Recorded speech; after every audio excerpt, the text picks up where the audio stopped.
All of us get up every day and decide what shoes to wear, or if we need a new blouse, we go, where are we going to go buy that, or why we need it, or what it means to us, or if we have an article of clothing that was passed down through a family member, or something that's just sentimental that you wore at a particular time. And all these things that you put on to sort of establish your persona to the world, and it's exactly what we do as designers.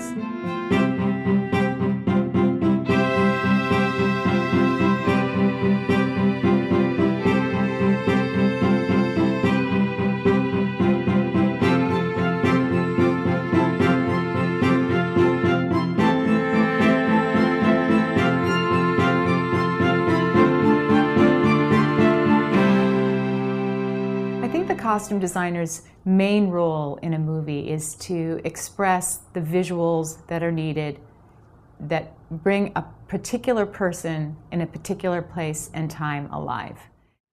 As a designer, you often have a chance to design in all different genres, and I've been particularly lucky to be able to do, period, contemporary, and a certain amount of fantasy and science fiction. It's amazing that the process, no matter how different the results are, the process is absolutely similar from film to film, because what we're doing is still designing something to create a person who lives in a particular place and time, whether that's 2,000 years in the future or 100 years in the past.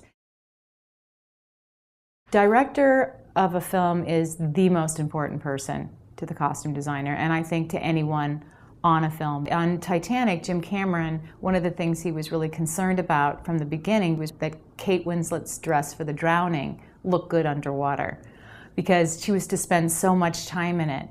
And we did a lot of tests early on with different kinds of fabrics, because the visual of that was part of the cinematic storytelling.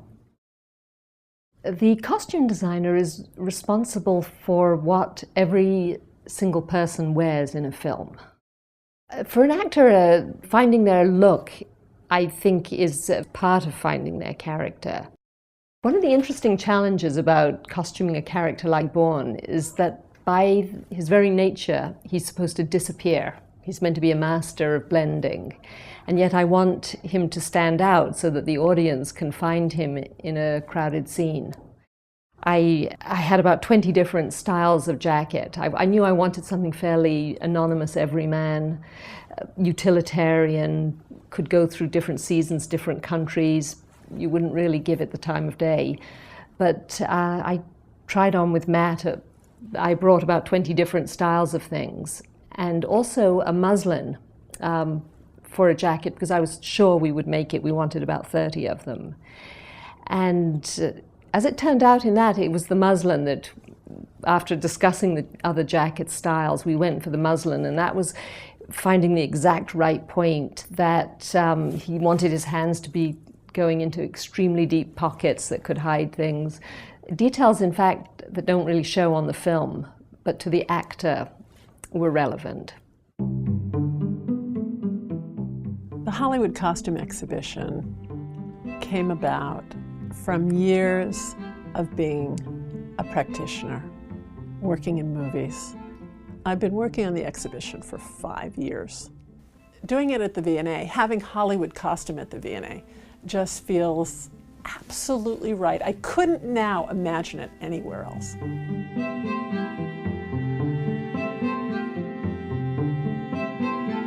Every single studio in Hollywood has contributed something to this show, so it's remarkable in that respect.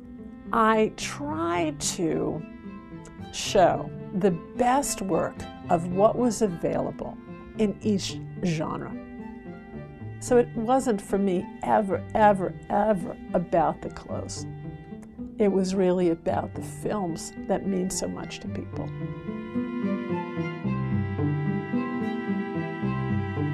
When I first met Deborah Landis in 2008, she was so incredibly passionate about this project and pulling this project together. And that's when we began work in early 2008, when we looked at where objects might be held, where were they? There's a really stunning dress and cape worn by Hedy Lamarr in the 1949 production of Samson and Delilah, designed by Edith Head. And the dress itself was owned by Debbie Reynolds, so in a private collection. And it was sold in June 2010 and bought by Paramount Pictures, ironically, who'd made it in the first place. And we were able then to borrow the cape, which is covered in 2,000 peacock feathers, from the Cecil B. DeMille Foundation. So for the first time since the film, we're reuniting the dress with the cape to make one complete object. The whole exhibition has been filled with these sort of treasure hunt stories of how we've sort of brought it all together. Many of our costumes and pieces and objects are scattered quite literally around the world. They're in museums, they're in costume houses, they're with individual private collectors who we're really beholden to. People such as Larry McQueen, who've been collecting film costumes for over 30 years, have just been absolutely essential to making of this exhibition. I never thought that I would collect costumes. It was just I was always interested in theater and I was interested in film. And in the early 80s, all of these things were being sold in junk shops and stuff around Hollywood. And I thought, well, that's kind of cool, you know. So I started to collect, and I was at the right place at the right time before anybody cared what this stuff was. Many people will come to this exhibition to see their favorite character, their favorite person. But I hope that they're going to leave with a much greater understanding of the costume designer's contribution to the storytelling.